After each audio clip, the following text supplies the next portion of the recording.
It's Friday night in Yerushalayim, and it's in Geula, and many Bachrim from many of the yeshivas are invited to go to Balabatim to eat, right? Yeshiva. And it's Friday night, and there's two boys. Let's call them Yoni Aloni and Nir Kahani. Totally secular Yerushalmi boys. Not religious at all. Dyed hair, couple of earrings, nose ring, on their way to a party in Tel Aviv. I'm sorry. To a party on the other side of Yerushalayim. When suddenly, the taxi driver that picked them up was told that someone needs a ride from Yerushalayim to Tel Aviv, so he forced them to get out of the taxi. And he drops them off in the heart of Geula, after Shabbos had already started and people were already coming out of shuls. And one guy, this is the old days, when remember they had the boxes? And they're walking in the street listening to their secular music, hip-hop music. When one kid sees what's going on, by the name of Ari Weinberger, and he's inflamed with wrath. How dare these people come and disturb our Shabbos? Your kid's about 18 years old. They're walking through the streets with their tie-dye shirts and their music blaring, and it's already Shabbos. See, he has a friend, his name is Meir Anshel. Now these boys were good Bachrim, but they had a streak of, let's call it, they could get a little bit aggressive. And somehow they found themselves getting in trouble more than once. So they see what's going on, and there's a bunch of little kids behind them, and they said, Shabbos, Shabbos, and they start to run after these two guys. And they have these two older kids with all the young kids behind them running after them, and they're chasing them. In their panic, the two guys, they drop that big box, this big music box, a boom box, right? And they're running, and to their luck, they run right into a police patrol. And the police patrol didn't have a hard time figuring out what just happened, that there was a ringleader here who caused all these little kids to run after them, and they arrested Ari as the ringleader, and there he finds himself in jail Friday night. He's taken to jail. His brother comes the next day on Shabbos to talk to him. He says, boy, Ari, you've done some big bloopers in your life, but now you really got yourself in trouble. Tomorrow after Shabbos, the lawyer, his name is Zev Hafif, is going to come talk to you. Okay, so the next day the judge came into the jail. He started to talk to him. He took him out. He was allowed to take him out to his office, and he tells him, you have to know something. This is not going to go down easy. You're a Yerushalmi boy with payas. I just found out that the judge who's got your case is a judge named Judge Boaz, and he hates the Datim. He cannot stand the religious Jews. We're going to need a massive miracle over here, because knowing him, he's going to throw the book at you. And he didn't know what to do, so they prepared. He says, what should I do? He says, when you get to court, tell him what happened. Tell him it bothered you so much that these two kids came into the community, disturbed the sanctity of the Shabbos. I can't promise he's going to do anything with this guy. I have seen him. He just throws people in jail left and right, and he loves to throw the book at them. Okay, a month later, it's time to go to trial. And Ari comes in with Mr. Havif, who's sitting next to him. He sees the prosecutor sitting with the two boys. The judge comes in all austere and all severe. He hears the case. The prosecutor gets up and he talks to him he tells the court about how these two Haredi boys traumatized these two other boys, how they had to go to psychotherapy now because of them, how it was near homicide, and Ari's turning green. Ari takes the stand, and his lawyer examines him, tells the court what happened, and how he was so bothered and disturbed by what they did to the sanctity and the peace of the Shabbat experience. He was cross-examined and grilled by the prosecutor, and now that the judge had heard all the testimony, he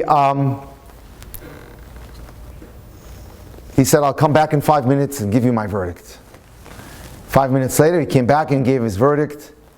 To the shock of the courtroom, he ordered 60 hours of community service and a 500 shekel fine. And the prosecutor was in shock. This is the famous Boaz who would just send you to jail on a heartbeat, especially if you're a religious Jew. Everyone marched out of the courtroom. Ari was there with his lawyer, and his family was sitting behind him, and the judge summoned him. Pointed to him and says, Ari, I want to see you in my chambers in the back. He goes back in there with him, and he's George with a black robe. He's all nervous. He goes, I'm sure you're wondering why I was so nice to you, in lieu of the fact that I have a reputation of being very harsh. Let me tell you a little story about myself. I grew up in Poland. I was a comedian. Me and my friends were great comedians. And then one day, someone saw me perform and said, you know what, you should become more serious. He was an acting coach. And he took me under his wings, and he taught me how to act, and then I became one of the biggest actors in the Yiddish theater in Warsaw. It was a secular theater. I became one of the best. And then the Nazis invaded, and within days, the country was defeated. Poland was defeated and taken over by the Nazis. And as much as we tried to hide, myself and my 5 friends, we were all taken together into a concentration camp. And working hard. And one day, the commander of the concentration camp, his name was General Otto Warszczosnik, summoned us to his office. And we all came, all 5 of us. And he says, my sources tell me that you guys are very good actors. He says, yes. You know, my soldiers they're emotionally traumatized from all this. They're very tired. They're in need of a good performance. Here's what we're going to do. We want you to put on a performance 2 weeks from this Saturday. You're going to be getting whatever you need. We're going to give you better food and coffee and kind of food you've never seen. And your job is to put on a performance and allow our soldiers to have some recreation. They're in need of recreation. So my friends were like delighted. This was a dream come true. So we went outside and we're thinking about what performance we should put on, what play we should put on for them.